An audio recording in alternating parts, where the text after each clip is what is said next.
Appomattox, President Lincoln was murdered. His martyrdom pushed Union ideology one step further. Even whites who had opposed emancipation now joined to call Lincoln the Great Emancipator. Under Republican leadership, the nation entered Reconstruction, a period of continuing ideological conflict. At first, Confederates tried to maintain pre-war conditions through new laws modeled after their slave codes and antebellum restrictions on free African Americans. Mississippi was the first state to pass these draconian black codes, quote black codes. They did not work, however. The Civil War had changed American ideology. The new anti-racism forged in its flames would dominate Northern thinking for a decade. The Chicago Tribune was the most important organ of the Republican Party in the Midwest, responded angrily. We tell the white men of Mississippi that the men of the North will convert the state of Mississippi into a frog pond before they will allow any such laws to disgrace 1 foot of soil in which the bones of our soldiers sleep and over which the flag of freedom waves. Thus, African American civil rights again became the central issue in the congressional elections of 1866.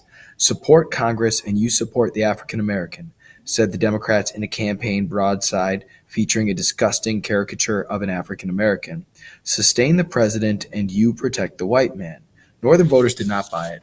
They returned radical Republicans to Congress in a thunderous repudiation of President Andrew Jackson's accommodation of the ex-Confederates. Even more than in 1864, when Republicans swept Congress in 1866, anti-racism became the policy of the nation, agreed to by most of its voters. Despite Johnson's opposition, Congress and the states passed the 14th Amendment, making all persons citizens and guaranteeing them the equal protection of the laws. The passage on behalf of African Americans of this shining jewel of our Constitution shows how idealistic were the office holders of the Republican Party, particularly when we consider that similar legislation on behalf of women cannot be passed today. During the Reconstruction, a surprising variety of people went to the new civilian front lines and worked among the newly freed African Americans in the South. Many were black Northerners, including several graduates of Oberlin College. This passage from a letter by Edmonia Highgate, an African American woman who went south to teach school, describes her life in Lafayette Parish, Louisiana. The majority of my pupils come from plantations, 3, 4, and even 8 miles distance. So anxious are they to learn that they walk these distances so early in the morning as never to be tardy. There has been much opposition to the school. Twice I've been shot at in my room. My night school scholars have been shot, but none killed. A week ago, an aged freedman just across the way was shot so badly as to break his arm and leg. The rebels threatened to burn down the school and house in which I board, yet have not materially harmed us. The nearest military protection is 200 miles distant at New Orleans. Some Union soldiers stayed in the South when they were demobilized. Some Northern Republican would-be politicians moved south to organize their party in a region where it had not been a factor before the war. Some went hoping to win office by election or appointment. Many abolitionists continued their commitment by working in the Freedmen's Bureau and private organizations to help blacks obtain full civil and political rights. In terms of party affiliation, almost all of these persons were Republicans. Otherwise, they were a diverse group. Still, all but one of the 18 books routinely uses the disgraceful old tag, carpetbaggers, without quotation marks and often without noting its bias, to describe Northern white Republicans who lived in the South during Reconstruction. Many whites who were born in the South supported Reconstruction. Every Southern state boasted Unionists. Some of them volunteered for the Union Army. Most of them now became Republicans. Some former Confederates, including General James Longstreet, second in command early at Gettysburg, also became Republicans because they grown convinced that equality for African Americans is morally right. Robert Flournoy, Mississippi planter, had raised a company of Confederate soldiers, but then resigned his commission and returned home because there was a conflict in my conscience. During the war, he was once arrested for encouraging African Americans to flee to Union lines. During Reconstruction, he helped organize the Republican Party, published a newspaper called Equal Rights, and argued for desegregating the University of Mississippi and the new state's public school system. Republican policies, including free public education, never before available in the South to children of either race, now convinced some poor whites to vote for the party. Many former Whigs became Republicans rather than join their old nemesis, the Democrats. Some white Southerners became Republicans because they were convinced that African American suffrage was an accomplished fact. They preferred winning political power with African Americans on their side to losing. Others became Republicans to make connections or win contracts from the new Republican state governments. Of the 113 white Republican congressmen in the South during Reconstruction, 53 were Southerners, many of them from wealthy families. In sum, this is another diverse group, amounting to between one-fourth and one-third of the white population, and in some counties, a majority. Nevertheless, all but one textbook still routinely applied the disgraceful old tag, scalawags, to Southern white Republicans.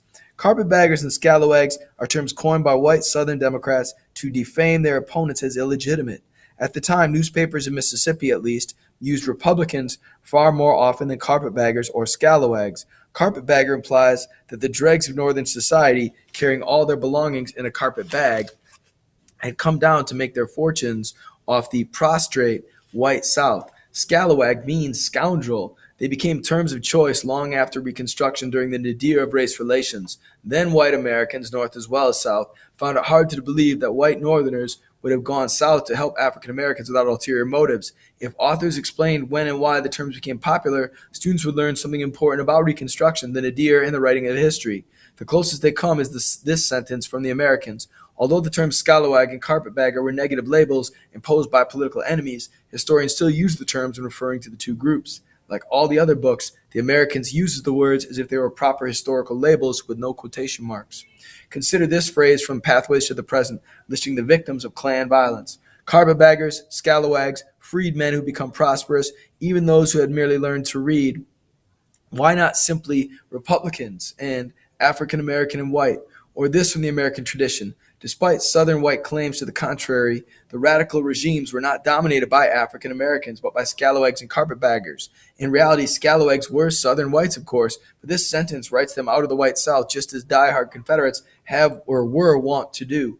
Moreover, referring to perfectly legal governments as regimes is a way of delegitimizing them, a technique tradition applies to no other administration, not even the 1836 Republic of Texas or the 1893 Dole pineapple takeover in Hawaii.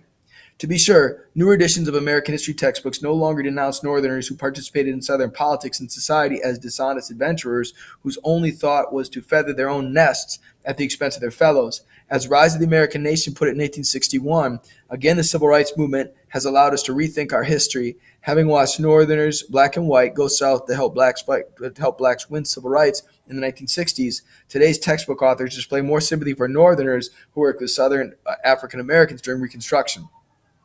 Here's the paragraph on carpetbaggers from Rise's successor, Holt, American Nation, published in 2003. The arrival of Northern Republicans, both whites and African Americans, eager to participate in the state conventions, increased resentment among many white Southerners. They called these Northern Republicans carpetbaggers. The newcomers, they joked, were needy adventurers of the lowest class who would carry anything they owned in a carpet bag, a type of cheap suitcase. And here's the paragraph on scalawags. Former Confederates heaped even greater scorn on Southern whites who had backed the Union cause and now supported Reconstruction. They called these whites scalawags or scoundrels and viewed them as Southern renegades, betrayers of their race and country. The new treatment distances the author from the derogatory terms, putting them in the mouths of many white Southerners, but the terms themselves are never discredited. Instead, they are to be learned, which is why they are bolded, and textbooks still invoke greed to explain whites who believe blacks could have equal civil and political rights. Of course, authors might use the notion of private gain to disparage every textbook hero from Christopher Columbus and the Pilgrims through George Washington and Jackie Robinson. They don't, though.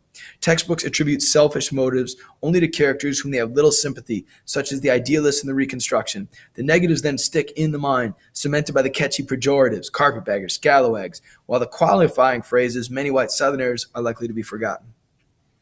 Everyone who supported African American rights in the South during Reconstruction did so at personal risk. At the beginning of Reconstruction, simply to walk to school to teach could be life-threatening. Toward the end of the era, there were communities to which to simply vote Republican was life-threatening. While some Reconstructionists undoubtedly achieved economic gain, it was a dangerous way to make a buck. Textbooks need to show the risk and the racial idealism that prompted most of them who took it. Instead, most textbooks deprive us of our racial idealists, from Highgate to Flournoy, whom they admit, through Brown, whom they make fanatic, to Lincoln, whose idealism they flatten. In the course of events, Lincoln would come to accomplish on a national scale what Brown tried to accomplish at Harper's Ferry, helping African Americans mobilize to fight slavery. Finally, like John Brown, Abraham Lincoln became a martyr and a hero. 7 million Americans, almost one-third of the entire Union population, stood to watch his funeral train pass. African Americans mourned with particular intensity. Gideon Welles, Secretary of the Navy, walked the streets of Washington at dawn, an hour before the president breathed his last, and described the scene. The African American people, especially, and there were at this time more of them, perhaps than of whites, were overwhelmed with grief. Wells went on to tell how all day long, on the avenue in front of the White House, several hundred African American people, mostly women and children, weeping for their loss, a crowd that did not appear to diminish throughout the whole of that cold, wet day. In their grief, African Americans were neither misguided nor childlike. When the hour came for dealing with slavery, as Lincoln had surmised, he had done his duty and it had cost his life. Abraham Lincoln, racism and all, was the blacks' legitimate hero, as earlier John Brown had been. In a sense, Brown and Lincoln were even killed for the same deed, arming black people for their own liberation. People around the world mourned the passing of both men. But when I ask my college students on the first day of class who their heroes are in American history, only 1 or 2 in 100 pick Lincoln. Even those who choose Lincoln know only that he was really great, and they don't know why. Their ignorance makes sense, after all. Textbooks present Abraham Lincoln as almost devoid of content. No students choose John Brown. Not one is ever named a white abolitionist, a Reconstruction Republican, or even a white civil rights martyr. Yet these same students feel sympathy with America's struggle to improve race relations. Among their more popular choices are African Americans, from Sojourner Truth and Frederick Douglass to Rosa Parks and Malcolm X. While John Brown was on trial, the abolitionist Wendell Phillips spoke of Brown's place in history.